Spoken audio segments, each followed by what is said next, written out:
The idea that Miss Cox wants desperately to be a parent, and this law might actually cause her to lose that ability is shocking and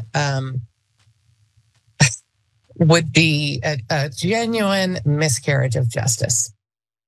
Now, it might not be clear in that video, but what you just saw is something that, unfortunately, in 2023, you do not see every day, which is a judge effectively authorizing an abortion in Texas to right a horrendous wrong, and we're gonna break it down.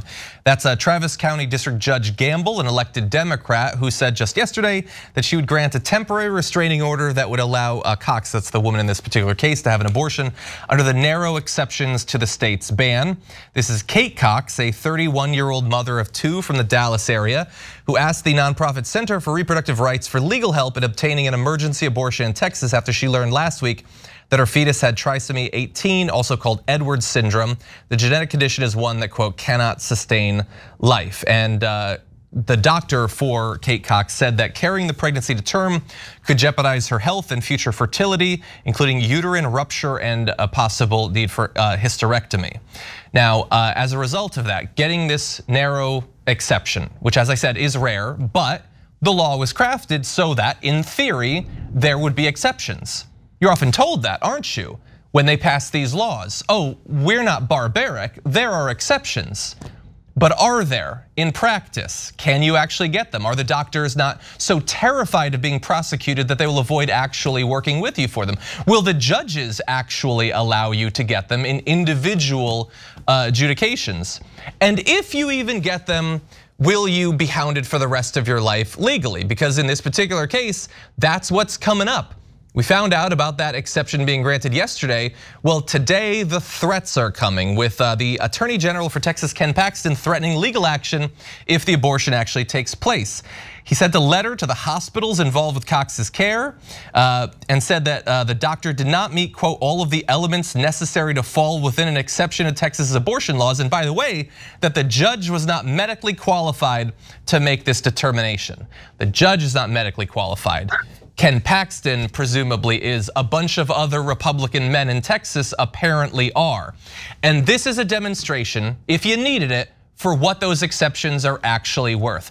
They mentioned them when they passed the bills to try to placate you, to get you to not stand up for your rights. But then when you try to actually get the exception, they come down with Thor's hammer on you. Rayyvana, what do you think? If judges and attorneys aren't qualified to make these medical decisions, then I don't know what the hell the Republican Party in Texas or anywhere in this country has been trying to do, because they're crafting laws that put the decision of whether or not a woman is able to have an abortion, or whether anyone's able to have an abortion, firmly in the hands of judges and attorneys. It's not just the doctors making those decisions, even when a hospital, when there's wider exceptions and a hospital has to make that determination.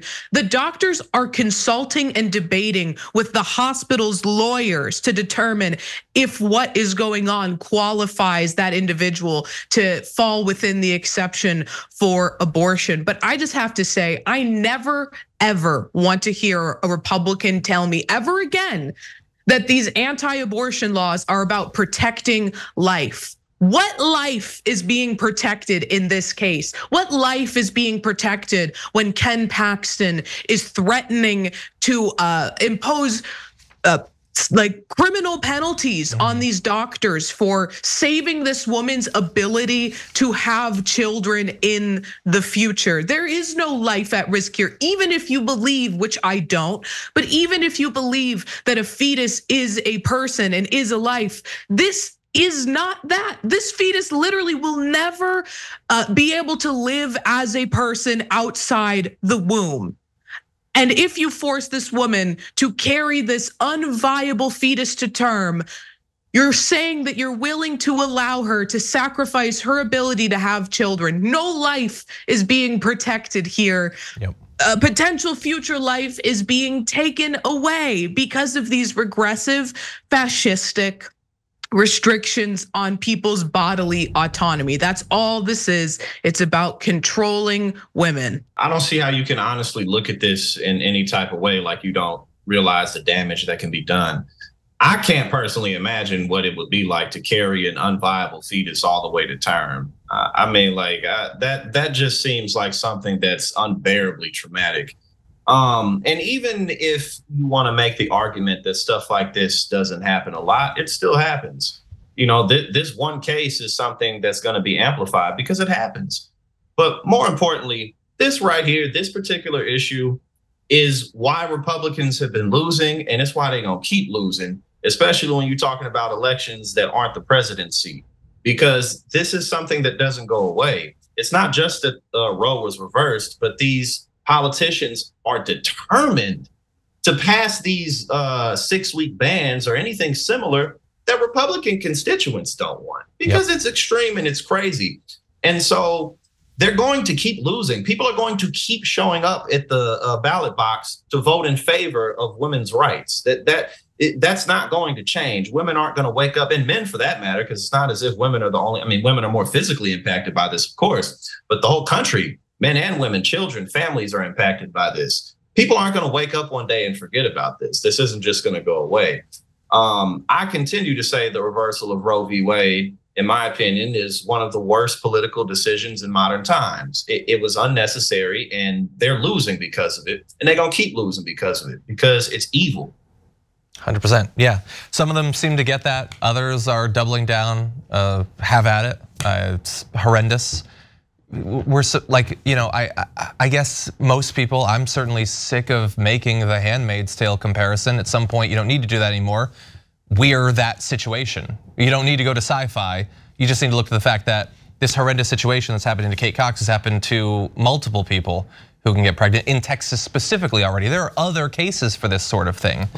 And so horrendous, untenable. At some point, the law will have to be changed. I just can't believe the amount of like willful suffering that is being put onto people by those who will do this. Ken Paxton will hound doctors, hospital administrators, this particular woman, try to ruin their lives, and at the end of the day, think of himself as pro-life. Thanks for watching the video, guys. We also love it if you hit the join button below, because that makes you a member, and members allow us to be independent, honest. We can be as progressive as we want, no corporate media influence, and that's all because of you guys. We love doing the show with our members. Hit the join button, become one of the Young Turks.